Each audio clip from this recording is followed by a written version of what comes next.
রূপার বুকটা ভেঙে গেল একটা ছোট্ট সন্তান কোলে, আর সামনে আধার ভবিষ্যৎ। রূপা তখনও কিশোরী বয়সের মতো এক তরুণী, সদ্য বিয়ে হয়েছে, সংসার শুরু করেছে।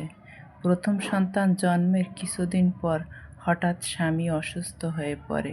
চিকিৎসার আগেই স্বামী মারা গেল। রূপার বুক ভেঙে গেল একটা ছোট্ট সন্তান কোলে, আর সামনে আধার ভবিষ্যৎ। স্বামীর মৃত্যুর মাত্র 5 দিন পরে রূপা জানতে পারল সে আবার মা হতে চলেছে। এই খবরটা যেন তার কাছে আনন্দের বদলে নতুন ভয়ের বোঝা হয়ে এলো। কারণ একা একজন নারী, সমাজ তাকে কখনো সহজভাবে নেয় না। সময়ের সাথে দ্বিতীয় সন্তান জন্মালো। 2 সন্তানের মাকে তখন শ্বশুরবাড়িতেই থাকতে হলো। কিন্তু সংসারের বোঝা, মানুষের চোখের কটু কথা আর ভবিষ্যতের চিন্তা, সব মিলিয়ে রূপা দিনরাত কাঁদত। তবুও 2 সন্তানকে আঁকড়ে ধরে বাঁচতে শিখল। দেখতে দেখতে রূপার 2 সন্তানের বয়স তখন প্রায় 6 বছর হতে চলল। সামনে বাচ্চাদের স্কুলে ভর্তি, সামনে অদূর ভবিষ্যৎ। এ কথা ভাবতেই রূপা দিশেহারা হয়ে পড়ত, আর মনে মনে ভাবত, হায় আল্লাহ, আমার সন্তানদের কি মানুষ করতে পারবো না? আমার সন্তানরা কি মানুষ হবে না? ওদেরকে লেখাপড়া শিখিয়ে মানুষের মতো মানুষ করতে পারবো না? তখন শ্বশুর ছিলেন খুব অসুস্থ।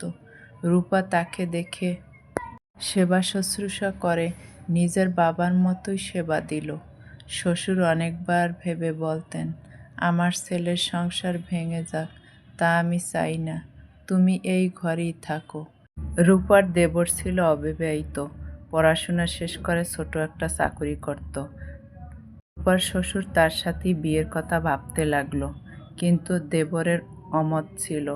সমাজ, মানুষ কি বলবে সেই ভয়ে।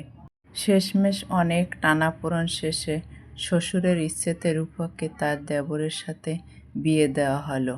শুরুতে সমাজ অনেক কথা বলল। দেবর ও সমাজের কথা শুনে রূপাকে অনেক কষ্ট দিত। দেবর স্বস্তি পেত না, কিছুতেই মন থেকে মেনে নিতে পারত না। বাচ্চাদের স্কুলে ভর্তি করানো হলো। শুরু থেকে শ্বশুরই সব দেখাশোনা করত, বাচ্চাদের স্কুলের খরচ চালাতো। দেবরের সাথে বিয়ের আগে যেভাবে ভরণ পোষণের দায়িত্ব নিয়েছিল, ওরকমই ভরণ পোষণ দিত, সব কিছু শ্বশুর সব দায়িত্ব পালন করত। কিন্তু হঠাৎ শ্বশুর মারা গেল। শ্বশুরের মারা যাওয়াতে রূপার মাথায় যেন আকাশ ভেঙে পড়ল। রূপা ভাবতে লাগলো, আমার জীবন হয়তো এখানেই শেষ, আমি আর সুখের মুখ কখনোই দেখতে পাবো না। কিন্তু সময়ের সাথে সাথে দেবর বুঝতে পারল, এই নারী শুধু তার ভাবি নয়, তার 2 সন্তানের মা, আর তাদের জন্যই সে লড়াই লড়ছে। এই অসহায় নারী 2 সন্তানকে নিয়ে কোথায় যাবে? রূপার নতুন সংসার শুরু করলো।